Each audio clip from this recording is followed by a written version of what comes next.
Hello friends, मैं विनय निर्भीक। Friends, आपका एक बार फिर से हमारे चैनल पर स्वागत है। तो friends, RRB group D new update. अफवाहों से सावधान, कोई टेंडर कैंसिल नहीं हुआ है। जी हाँ फ्रेंड्स, अफवाहों से सावधान आप लोग रहिए, कोई टेंडर कैंसिल नहीं हुआ है।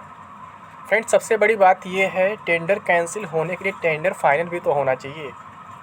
आप लोग को मालूम होगा, इससे पहले टेंडर को लेकर के अफ़वाह फरवरी जनवरी महीने में काफ़ी बार फैला था। दिसंबर से ही लगातार फैल रहा था। वहाँ बहुत से लोग लगातार अफ़वाह फैला रहे थे कि आपका जो ग्रुप डी एग्ज़ाम है वो NSEIT कराएगा। लेकिन मैं आपसे क्या करता लगातार फ्रेंड्स, कि अभी तक जो है टेंडर जो है TCS के ही हाथ में है और TCS एग्ज़ाम कराएगा। लेकिन जब एग्ज़ाम पोस्टपोन हो गया तो मैं आपसे क्या बोला था फ्रेंड्स, कि अब TCS का एग्ज़ाम कराना मुश्किल है, क्योंकि जो TCS है वो SSC वगैरह के एग्ज़ाम में बिजी होने के बाद आपको मालूम होगा। ठीक है। उसके बाद रेल मंत्री साहब ने खुद साफ साफ बोल दिया था अपने इंटरव्यू में कि अब हम नए एजेंसी को टेंडर दे दिए हैं। ठीक है। दे देने का क्या मतलब था, वहाँ पर टेंडर प्रोसेस कंप्लीट नहीं हुआ था, बस वो बोले थे कि हम NSEIT को दे दिए हैं।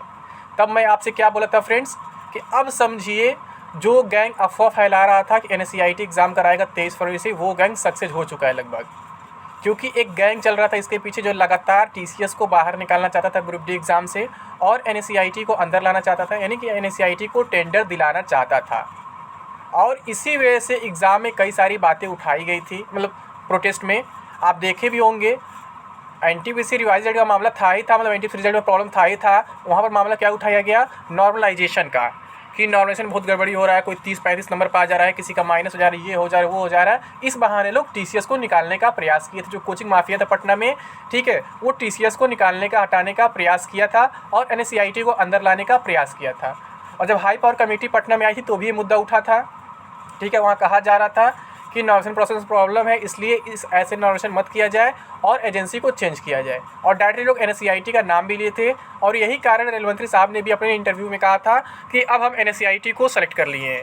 जबकि कोई भी प्रोसेस फ्रेंड्स इतना आसान नहीं होता है, इतना जल्दी नहीं होता है। कोई भी टेंडर फाइनल करना इतना आसान नहीं होता है, कोई भी एजेंसी सेलेक्ट करना इतना जल्दी का काम नहीं होता है। ठीक है। मैं तो यही कहूँगा कि जब आप लोग पहले से अफवाह फैला ही रहे थे कि NSEIT सेलेक्ट हो गया है, ठीक है, NSEIT एग्ज़ाम कराएगा, तो उसका कोई प्रूफ क्यों नहीं दिखाते ऑफिशियल? कोई प्रूफ हमें दिखा दो। या फिर जो लोग अभी अफवाह फैला रहे हैं कि टेंडर कैंसिल हो गया है, वही हमें एक प्रूफ दिखा दे कि कहीं लिखा है टेंडर कैंसिल हो गया है, तो हम मान जाएंगे। फ्रेंड्स, यह मामला कुछ और है जिसे लोग समझ नहीं पा रहे हैं और गलत तरीके से पेश कर रहे हैं। आपको मालूम होगा, मैं बार बार कह रहा हूँ फ्रेंड्स, ग्रुप डी एग्ज़ाम में अभी देरी होगी, जिसके पीछे कई सारे कारण हैं। एक तो एजेंसी का चेंज होना, मैं बार बार कह रहा हूँ, जब एजेंसी चेंज होगी तो प्रोसेस लगेगा। ठीक है, मतलब प्रोसेस में टाइम लगेगा। एग्ज़ाम प्रोसेस का चेंज होना, बहुत सी चीज़ें चेंज हो गई हैं, जिससे एग्ज़ाम में देरी पर देरी होते जा रहा है। क्योंकि मैं आपको कई बार बोला था कि 23 फरवरी को जो एग्ज़ाम होने वाला था, वो एग्ज़ाम जो TCS के हाथ में था। लेकिन जब एग्ज़ाम पोस्टपोन हुआ और पोस्टपोन होने के बाद ये मुद्दा उठाया गया कि नॉमिनेशन का मामला, जो मतलब नॉमिनेशन सही नहीं है, एजेंसी सही नहीं है, ये वो, तो फिर TCS को ये लोग हटा दिए। और फिर जब रेलवे ने TCS से कहा दोबारा एग्ज़ाम कराने के लिए कुछ दिन बाद नए नॉमिनेशन फॉर्मूले से, तो TCS उस टाइम मना कर दिया कि हमारे पास अभी टाइम नहीं है। ठीक है। तो रेलवे को लगा कि हम NSEIT से अब डायरेक्टली एग्ज़ाम करा लेंगे, क्योंकि NSEIT तो खाली ही है। ठीक है, NSEIT के पास कोई काम नहीं है। तो रेलवे का कहना सही भी था, मानना सही भी था। लेकिन प्रॉब्लम कहाँ फंसा फ्रेंड्स, मैं बता रहा हूँ, रेलवे और NSEIT के बीच मामला ये फंसा, जो नंबर ऑफ़ कैंडिडेट्स हैं ग्रुप डी के, उसको NSEIT ने हैंडल नहीं कर पाया। ठीक है। और मैं आपसे कह भी रहा था फ्रेंड्स, NSEIT का इतना औकात नहीं है इतने बड़े एग्ज़ाम को सही से कंडक्ट करा पाएगा। अगर कंडक्ट कराएगा तो कहीं ना कहीं कोई ना कोई प्रॉब्लम होगा और वैकेंसी लटक जाएगी। ठीक है। तो NSEIT का मामला केवल ओरली सामने आया था, कहीं से भी ऑफिशियली सामने नहीं आया था। मैं आपको ऑफिशियली दिखाता हूँ कि टेंडर प्रोसेस में कौन कौन कंपनी अभी पार्टिसिपेट कर रही हैं। ठीक है, कौन कौन एजेंसी अभी पार्टिसिपेट कर रही हैं और किसको टेंडर मिल सकता है। ठीक है, मैं हवा में बात नहीं करूंगा, मैं प्रूफ के साथ बात करूंगा। जैसा कि मैं पहले प्रूफ के साथ बात किया था कि 23 फरवरी तक जो एग्ज़ाम था वो TCS के ही हाथ में था, NSEIT के हाथ में कभी आया ही नहीं था। बस रेल मंत्री साहब ने ओरली बोल दिया कि अब हम एजेंसी को चेंज कर दी हैं, अब NSEIT से एग्ज़ाम कराएंगे। उनके कहने का मतलब ये था कि हम NSEIT को दे देंगे, NSEIT तो मना करेगा नहीं, खाली है। तो फ्रेंड्स, मना नहीं करता सच में, बट इतना अधिक कैंडिडेट्स को डील करना आसान नहीं है, वो भी सिंगल CBT में। अगर डबल CBT हो तो मैनेज कर लेते, सिंगल CBT में इतने कैंडिडेट्स को एडजस्ट करना, एग्ज़ाम कराना, उनका रिजल्ट देना, रिजल्ट की नॉर्मलाइजेशन करना, इतना आसान काम नहीं है। इस वजह से NSEIT ने खुद अपने हाथ खड़े कर दिए और पीछे हट गए। ठीक है, जबकि NSCIT ऑफिशियली कभी कंफर्म हुआ ही नहीं था। मैं आपसे क्या कह रहा था, जब रेल मंत्री साहब अपने मुंह से बोल रहे हैं तो मान के चलिए 90% NSCIT कंफर्म हो चुका है, लेकिन इसे भी अगर आप हटाना चाहें तो हटा सकते हैं। आपको लगातार RRB को मेल करना होगा, ठीक है, कॉल करना होगा, बताना होगा कि ये करप्ट कंपनी है, ठीक है, ये कंपनी जो बैंड कंपनी, इससे आप एग्ज़ाम ना कराएं, एजेंसी सही नहीं है। तो फ्रेंड्स, आपने जितना प्रयास किया होगा किया ही होगा, आपके बिना प्रयास किए ही समझिए आप सफल हो गए, क्योंकि वो कंपनी खुद मना कर दी एग्ज़ाम कराने से। मैं आपको प्रूफ दिखाता हूँ, आपको खुद समझ में आ जाएगा। जो इस गैंग में पीछे पड़े हुए थे, जो अपने काफ़ी पैसे खर्च किए हुए थे, जो कैंडिडेट से पैसे वगैरह लिए थे, कुछ यूट्यूबर्स कैंडिडेट्स पैसा भी लिए थे एग्ज़ाम पास कराने के नाम पर कि NSCIT एग्ज़ाम लेगी तो हम पास करा देंगे, ये कर देंगे, वो कर देंगे, उनके पैसे भी अब डूबने वाले हैं। मतलब कैंडिडेट्स के पैसे अब डूबने वाले जो पैसा दिए थे, ठीक है, क्योंकि NSCIT अब कहीं भी नहीं है, उसका नामो निशान नहीं है पूरे टेंडर प्रोसेस में। मैं आपको दिखाता हूँ, ये देखिए, ये अभी 21 अप्रैल का अपडेट है, यानी कि 2 दिन पहले का जस्ट, ठीक है। तो यहाँ देखिए क्या लिखा हुआ है, minutes of pre Beed conference and response of RRB Bhopal on the queries raised therein. यानी कि प्री बीड कॉन्फ्रेंस में क्या क्या मतलब कि क्वेरीज रेज किए गए थे, उस पर RRB भोपाल का क्या क्या मतलब कि रिस्पॉन्स रहा है, ठीक है। तो name of work, engaging exam conducting agency to conduct computer based test and all other related services like processing of results and panel etcetera for railway recruitment boards in connection with recruitment of various posts on Indian Railways in level 1 of 7 CPC pay matrix notified through centralized employment notification CER RRC 01 2019। E tender number देख सकते हैं, भोपाल से था, ठीक है, क्योंकि group D exam जो है उसकी एग्जाम कंडक्टिंग बोर्ड जो है अथॉरिटी कौन है, वो भोपाल है, ठीक है। Venue of pre-bid conference RRB Bhopal's office. The details of RRB officials and details of prospective bidders submitting pre-bid queries on official email representatives of prospective bidders present in the conference are as under। यानी जो agency जो है इसमें participate किए हैं उनका detail दिया हुआ है, जो लोग ईमेल पर अपना क्वेरी सेंड किए थे या फिर जो डायरेक्टली अपने रिप्रेजेंटेटिव प्रेजेंट किए थे बोर्ड पे, उनका भी डिटेल दिया हुआ है, ठीक है। तो यहाँ पे 3 एजेंसी है, 3 कंपनी है। पहला है MEL training and assessments limited Mumbai, ठीक है, इन्होंने ईमेल पर भी क्वेरी सेंड किया था और इनके बिडर रिप्रेजेंटेटिव भी प्रेजेंट हुए थे RRB भोपाल पर। तो रिप्रेजेंटेटिव का नाम क्या है इनके, मिस्टर हिमांशु शर्मा, जो मैनेजर हैं इसके, ठीक है, MEL training and assessment limited के।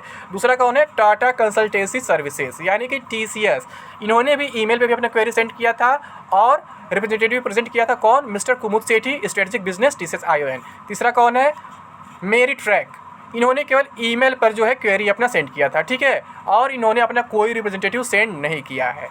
तो यहाँ से आप देख सकते हैं, यहाँ पे 3 कंपनी यानी 3 एजेंसी जो है पार्टिसिपेट किए हुए हैं बिडिंग प्रोसेस में। इसमें NSCIT का कहीं भी नामो निशान नहीं है। अगर NSCIT का नाम होता तो यहाँ पर आना चाहिए था ना कि यहाँ टेंडर आया था, कैंसिल हो गया। टेंडर कभी NSCIT के नाम फाइनल हुआ ही नहीं है फ्रेंड्स। मैं शुरू से कह रहा हूँ, जब 23 फरवरी से एग्ज़ाम होने लगा तभी मैं चिल्ला कह रहा था कि आपका एग्ज़ाम जो है TCS ही कराएगा। हाँ, एग्ज़ाम अगर पोस्टपोन होता है TCS को दिया सकता है, क्योंकि NSCIT को दिया सकता है, क्योंकि TCS बिजी हो जाएगा तब तक। और वही चीज़ हुआ और वही अफवाह को सच बदल दिया गया। जब अफवाह फैला के पहले से कि NSCIT कराएगा, फिर अचानक एग्ज़ाम पोस्टपोन हो गया तो रेल मंत्री साहब बोल दिया अब एग्ज़ाम हमारा NSCIT कराएगा, ठीक है। तो मुंह से बोनलेस नहीं होता है, बिडिंग प्रोसेस कहीं भी कंप्लीट नहीं हुआ था NSCIT के नाम से, ठीक है। तो यहाँ पर देख सकते हैं NSCIT का नामो निशान नहीं है।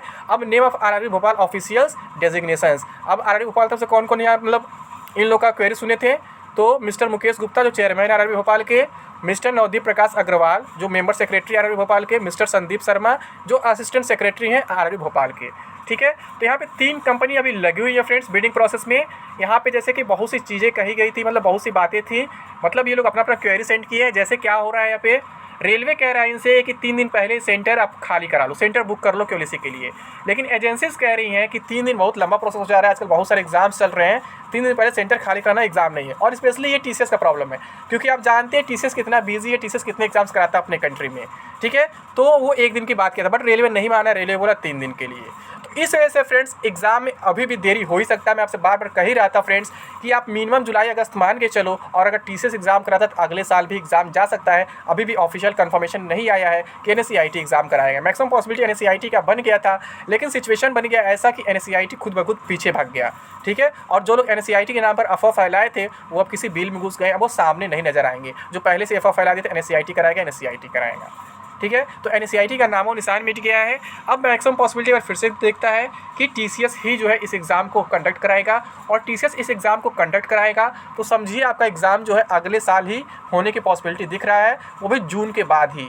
क्योंकि आप जानते हैं TCS जून तक बिजी है, जिसके बारे में आपसे लगातार कह रहा था, और मैं आपसे ये भी कह रहा था कि ग्रुप डी का एग्ज़ाम अगले साल भी जा सकता है, इस साल होना मुश्किल है। ये बात मैं कई बार बता चुका हूँ, और अगर बहुत पहले बात अगस्त में हो सकता है, जुलाई में नहीं होगा। और आपने ऑफिशियल नोटिस में भी देखा होगा, रेलवे साहब मेंशन किया था कि हम ECA पर दबाव बनाएंगे कि जुलाई में एग्ज़ाम करा दे, ठीक है। तो ECA क्या किया, दबाव से बाहर निकल गया, मतलब जिसके पीछे लोग पड़े जिस इसी बात कर रहे थे, यानी NSCIT की बात कर रहे थे, तो NSCIT ने साफ साफ मना कर दिया कि हम इतने अधिक कैंडिडेट्स का एग्जाम नहीं करा पाएंगे, इतने अधिक कैंडिडेट्स का रिजल्ट हम नहीं तैयार कर पाएंगे, ठीक है। तो NSCIT वैसे ही बाहर हो गया। और सही बात है फ्रेंड्स, इतना बड़ा एग्जाम कराना सबके बस की बात नहीं है, ये केवल TCS ही करा सकता है, जिसके बारे में आपसे लगातार कह ही रहा था। तो आप लोग को परेशान होने की जरूरत नहीं है। ये एक तरफ देखा जाए आपका गुड न्यूज़ ये है कि NSCIT खुद फाइट से बाहर हो गया है, खुद कंपटीशन से बाहर हो गया। एक बैड न्यूज़ है, एग्जाम में थोड़ा और देरी हो सकता है, लेकिन कोई टेंडर अभी इधर फाइनल नहीं हुआ था, न ही कोई टेंडर कैंसिल हुआ। जो टेंडर कैंसिल हुआ था वो फरवरी में ही कैंसिल हुआ था, बाकी कोई टेंडर इधर कोई कैंसिल हुआ ही नहीं है, महज एक अफवाह है, बाकी कुछ नहीं है, ठीक है फ्रेंड्स। तो अभी के लिए बस इतना ही। Thank you. जय हिंद, जय भारत।